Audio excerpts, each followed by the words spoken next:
ఈ భూమి మీద నీ ఆశల్ని, నీ కలల్ని పట్టించుకునే ఒకే ఒక వ్యక్తి కేవలం నువ్వు మాత్రమే.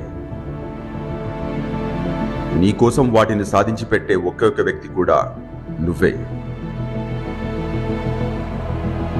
నిజాయితీగా ఉండు, కానీ దాన్ని నిరూపించుకోవడానికి టైం వేస్ట్ చేయకు.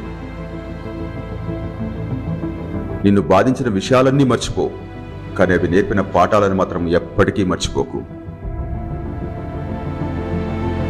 మర్చిపోవద్దు, ఎలాంటి వ్యక్తులకైనా పరిమితులుంటాయి. నువ్వు ప్రాణాలతో ఉన్నంత వరకు నీ ముందుండే ఏ కష్టము శాశ్వతం కాదు. అలాంటి కష్టాలను చూసి భయపడి ఏ నిర్ణయమో తీసుకోకు. గొప్ప వ్యక్తివి కావాలంటే అత్యంత దారుణమైన పరిస్థితులను ఎదుర్కొనే సామర్థ్యం ఉండాలి.